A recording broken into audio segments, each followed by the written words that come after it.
Le palindrome en grec ancien de l'église de Ouardri.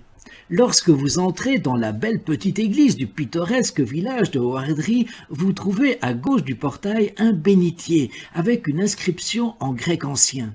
Il s'agit d'un palindrome, c'est-à-dire un mot, voire une ou plusieurs phrases entières qui peuvent être lues indifféremment dans un sens ou dans l'autre. Les palindromes, il en existe naturellement dans toutes les langues, même en grec ancien, comme celui gravé sur le bénitier en pierre de l'église dédiée à Sainte Marie-Madeleine.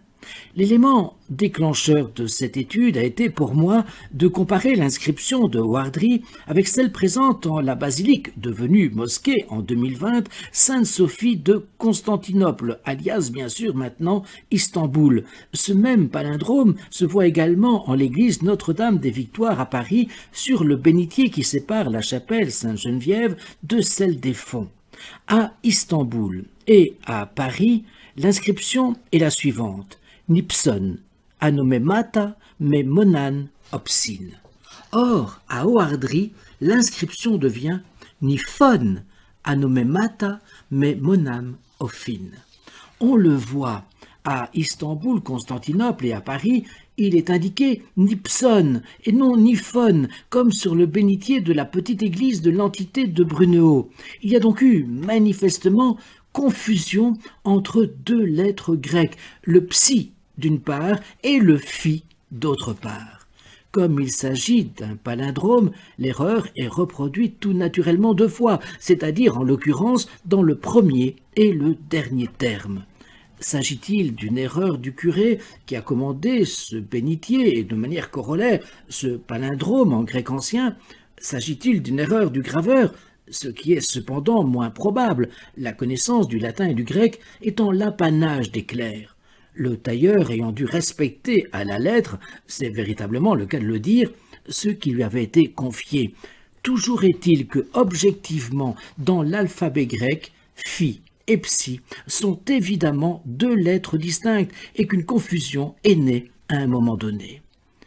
Il n'est bien sûr pas dans mon intention de fustiger quiconque. Mon souhait est bien humblement d'être le plus rigoureux possible et d'éviter à l'avenir qu'on ne reproduise encore et toujours cette même erreur.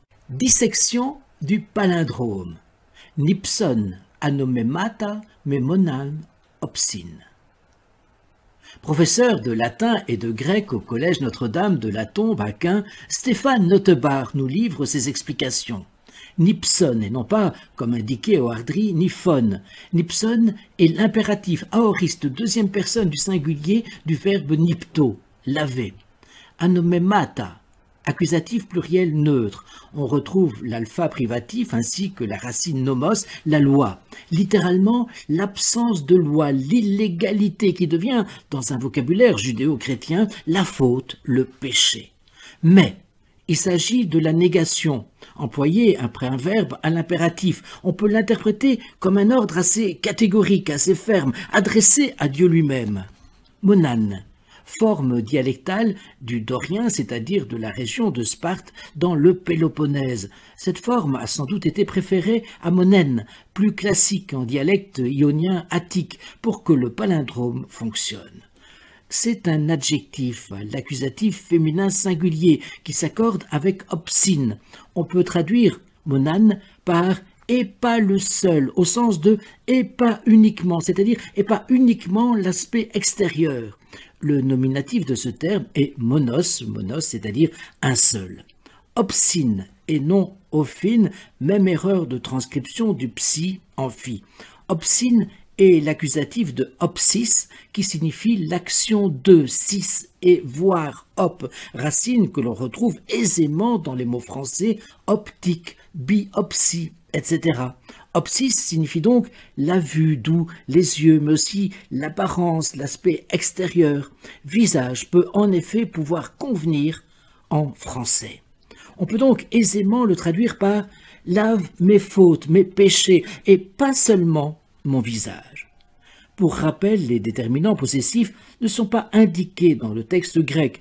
Deux interprétations sont donc possibles. Demande à Dieu de laver mes fautes ou demande aux chrétiens de laver ses fautes dans l'eau baptismale. Sur un plan théologique, la question est donc de l'ordre du « qui doit laver les péchés finalement, le chrétien lui-même ou Dieu ?»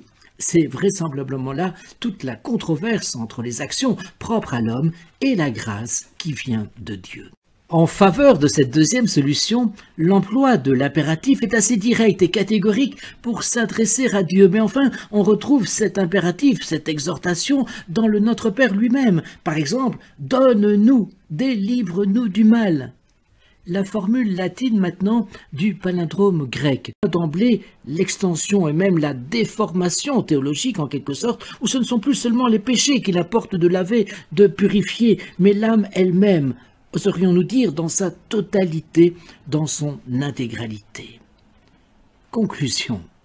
Avec l'erreur commise, et comme énoncé précédemment, il n'est pas dans mes intentions de fustiger ou de blâmer qui que ce soit, le palindrome grec de la petite église de Wardry n'en est que plus original et plus unique encore. Puissiez-vous le découvrir un jour lors de vos pérégrinations dans la région de Brunehaut et au cœur même d'un des plus beaux et d'un des plus petits villages de Wallonie.